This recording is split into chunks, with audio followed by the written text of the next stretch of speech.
Okay, so this is part 2 of chapter 5, I, Kensuke. Now, you need to watch this video, and then as soon as you watch this second video, then you can answer those questions on my Google form. It came to me suddenly, but I had seen the old man's face somewhere before. I had no idea how that could be. As I lay there pondering this, I felt the piece of glass in my pocket pressing into my hip. My spirits were suddenly lifted. I still had my fire glass. I would build my fire again, but this time somewhere he wouldn't discover it. I would wait for a ship to come, and until then I would survive. The old man had survived in this place. If he could, I could. And I could do it alone too. I didn't need him. I felt hungry again and thirsty too. Tomorrow I would go into the forest and find food for myself. I would find water. Somehow or other I would catch fish too. I was good at fishing. If I could catch them in the reservoir back home and off the pt2, then I could catch them here. I spent that night cursing the hordes of whirring insects that were homing in on me.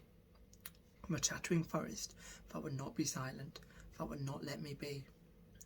I kept seeing the reservoir in my mind's eye and my mother laughing in her skipper's cap. I felt tears coming and tried not to think of her. I thought of the old man. I was still trying to remember what he had said his name was when I fell asleep. I awoke and knew at once that he had been. It was as if I had dreamed it. Stella seemed to have dreamed the same dream, for at once she was bounding up onto the rocks above the cave. She found what she clearly expected to be there, her bowl of water full again, and there too, high on the shelf of the rock beyond her, was the same upturned tin, my water bowl beside it, just as it had been the morning before.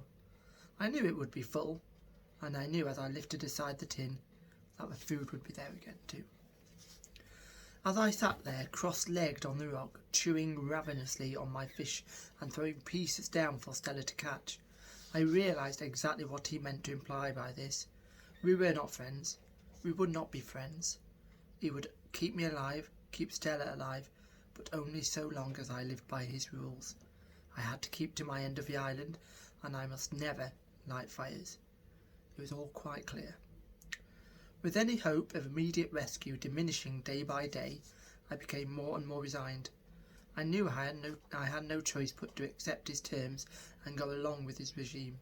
For the moment, he had now marked out a frontier, a boundary line in the sand, from the forest down to the sea, on both sides of the island, and he renewed it frequently, as often as it needed to be. Stella strayed over it, of course. I couldn't prevent her, but I did not. It wasn't worth it. In spite of the animosity I had seen in his eyes and that huge knife in his belt, I didn't really think he would ever hurt me. But I was frightened by him, and because of that, because I had too much to lose, I did not want to confront him. After all, he was providing us every day with all the food and water we needed. I was beginning to find some edible fruit for myself, in particular a prickly shelled fruit, rambutan, I later discovered. It was delicious, but I could never find enough, and besides, Stella would not eat it. I found the occasional coconut still intact, but often both the milk and flesh were foul. Once or twice I even tried climbing for them, but they were always too high, and I very soon gave up. I tried fishing in the shallows, fashioning a crude spear, a long stick I had sharpened on a rock, but I was always too slow in my stride. There was often plenty of fish, but they were too small and too fast, so like it or not, it was still very much needed, the daily ration of fish and fruit and water the old man was bringing us. I had searched my end of the island for fresh water but could find none. I thought often of trespassing into the old man's part of the forest. Pardon me. I thought often of trespassing into the old man's part of the forest to look for it, but I dared not. For the most part, I kept close to the forest tracks. It wasn't only the old man's laws, nor the howling of the monkeys, which I came to understand as a warning, that prevented me from venturing into his side of the island. It was the orangutan too. He had seemed placid enough, but I had no idea how he or his friends might react if they found me in their territory. I kept wondering too what other creatures might lurk unseen, waiting to ambush me in the dark damp of the forest. If the constant jungle talk was anything to go by, the place was crawling with all sorts of dreadful creatures. Just the thought of the orangutan and the terrors of the unknown in the forest were quite enough to deter me, enough to stifle both my curiosity and my courage, as I kept largely to my beach, my cave and the forest track up to my hilltop. From high on the hill I did catch distant glimpses of the old man. Often in the mornings I would see him spearfishing in the shallows, sometimes alone, but often accompanied by a group of orangutans who sat on the beach and watched him. 14 or 15 of them I counted once. Occasionally he would be carrying one of the young ones on his back. When he moved amongst them, it seemed almost as if he was one of them. Time and time again I tried to stay awake until the old man came with the food at night, but I never managed it.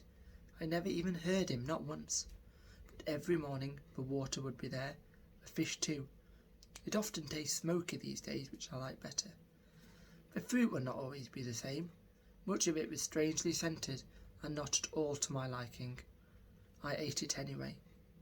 Besides bananas and coconuts and berries, he would leave me breadfruit or jackfruit. Well, at the time, of course, I had no idea what they were. I ate everything, but not so greedily now. I would try to save some of the fruit for an evening meal, but I could never bring myself to save the red bananas. It was too delicious not to eat all at once. My recurring nightmare was the mosquitoes at night. From dusk onwards they searched me out, buzzed in on me and ate me alive. There was no hiding place. My nights were one long torture, and in the morning I would scratch myself raw in places. Some of the bites, particularly on my legs, had now swelled up and become suppurating red sores. I found relief from them only by dunking myself often in the cool of the sea. I tried sleeping in another cave, deeper and darker, but it smelled dreadful. Once I had discovered it was full of bats, I left at once. Wherever I slept, the mosquitoes found me out soon enough. It got so that I dreaded the coming of every night. I cried out aloud in my misery as I swiped and flailed at them. I longed for the mornings, for the cool of the sea, and the cool of the wind on my hilltop.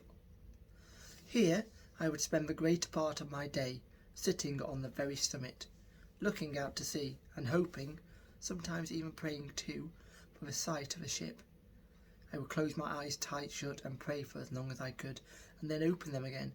Every time I did it, I really felt, really believed, that there was a chance my prayers would be answered.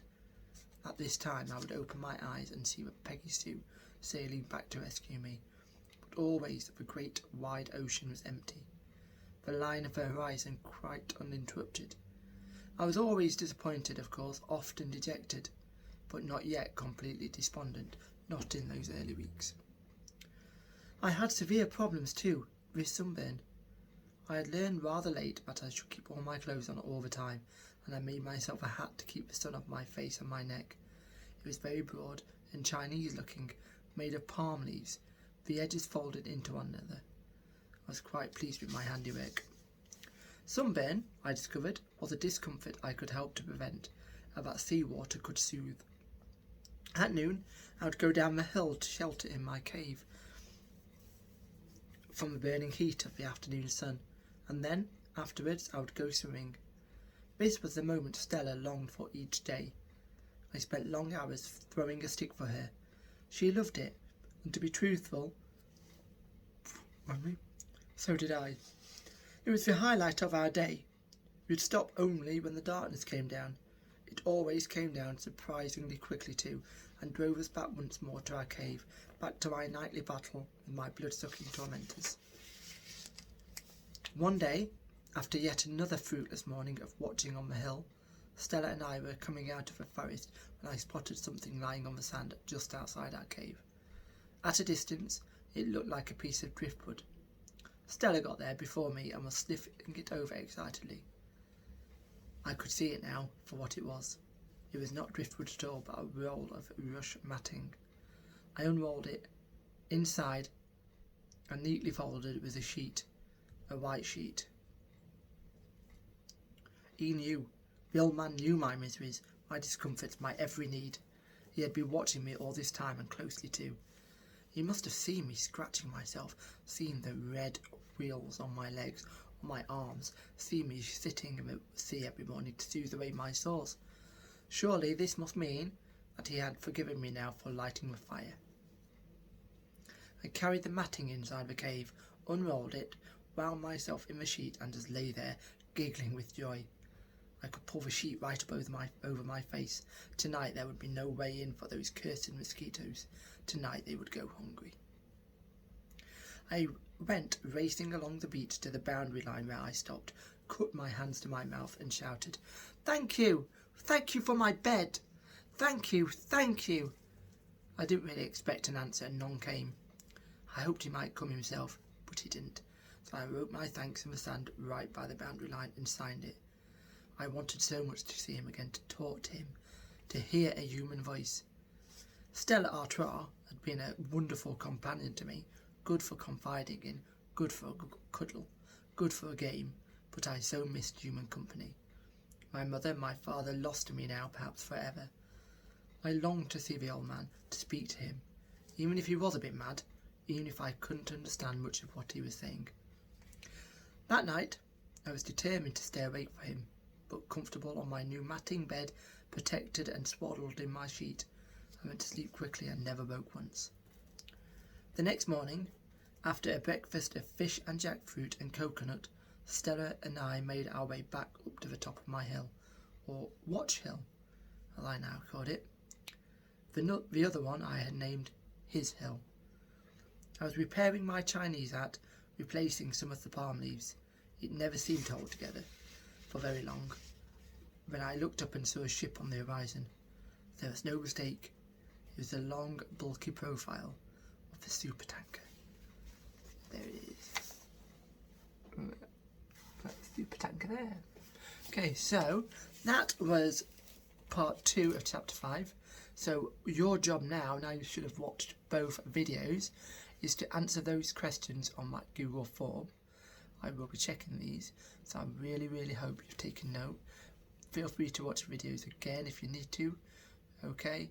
But I'm looking forward to seeing what your answers are on those Google forms. Okay, thank you.